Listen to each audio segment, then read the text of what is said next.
பிதாவும் குமாரன் பரிசுத்தாவியும் இணைந்து நாம் இவர்களை உண்டாக்குவோமாக. அப்படிதான் சொன்னாங்க. 3 பேர் அங்க இருக்காங்க. நாம் இவர்களை உண்டாக்குவோமாக சொல்லி மண்ணினாலே செய்து கடைசியில அவர் ஜீவ சுவாசத்தை ஊதி எப்படி வச்சாரு தெரியுமா? அவன் ஜீவாத்மாவாய் ஆனான்.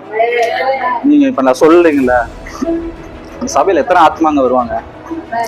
அப்படி சும்மா கேட்கல, ஆத்மாக்கள் சொல்றீங்க. ஆக்சுவலி ஆத்மாக்கள் அல்ல, ஜீவாத்மாக்கள். ஆமென். நல்லா புரிஞ்சுக்கணும். ஆத்மாக்கள் எவ்வளவு வர்றாங்க? ஒரு 100, 200, 1000 வானத்து நட்சத்திரங்களை போல. அப்படி இல்ல, அவர் ஜீவாத்மாவாய் மாற்றினார். இதெல்லாம் ஒருவேளை ஆதாம் செய்த தவறினால் மாறி போயிருக்கலாம். அதுக்காக தான் இயேசு கிறிஸ்து சிலுவையில வந்து ரத்தத்தை சிந்தி மறுபடியும் அவனை ஜீவாத்மாவாய் மாற்றினார். எப்ப அவன் ஆத்மாவா மாறினானோ அப்பல இருந்து மரணம் அவனை ஆட்கொண்டு வந்து, வியாதி அவனை ஆட்கொண்டு. வியாதி வந்தா மரணம் வரும் 1, முதுமை வந்தா மரணம் வரும் 2, இல்ல சத்துருவின் பிரச்சனை, ஆக்சிடென்ட், விபத்து, பிசாசின் கிரியை, இவைகள் எல்லாம் மரணத்துக்கு கொண்டு போகுது. இவை எல்லாத்தையும் இயேசு கிறிஸ்து கால்கள் மிதிச்சுட்டு என்ன பண்ணிட்டாரு தெரியுங்களா? அவன் கிரிகள் எல்லாம் அழித்து மரணத்தை ஜெயித்தான், பாதாளத்தை வென்றான், கடைசி சத்ரு மரணத்தை பரிகரித்தான்.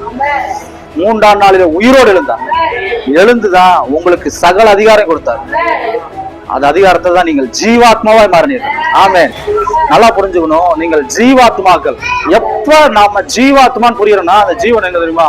ஹோலி ஸ்பிரிட், பரிசுத்த ஆவியானவர்.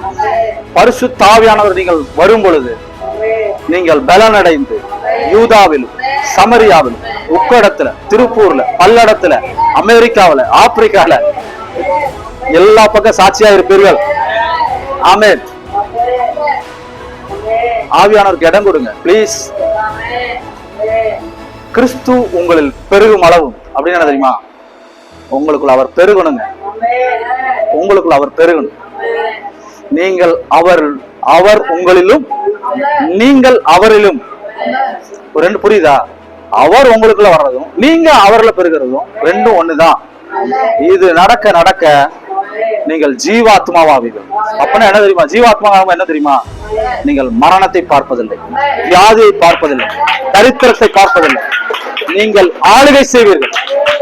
ஆதாமை ஆளுகை செய்யும்படி அழைத்தார். பூமி, இந்த நிறைவு எல்லாம் கர்த்தருடையது. இதெல்லாம் நீ என்ன பண்ணணும்? சுதந்தரிக்கணும். பழுகி பெருகி பூமியை நிரப்புங்கள், ஆண்டு கொள்ளுங்கள். ஆமென். நீங்கள் ஆண்டு கொள்ளுகிறவர்கள், நீங்கள் நிரப்புகிறவர்கள். இல்லாத வீட்டுக்குள்ள நீங்க காலடி எடுத்து வச்சா அதை நிரம்பும். ஆமென். இயேசு கிறிஸ்து வந்தா படகு நிரம்புச்சு. இயேசு கிறிஸ்து வந்தா கானான்ல திராட்சை ரசம் பெருகிச்சு.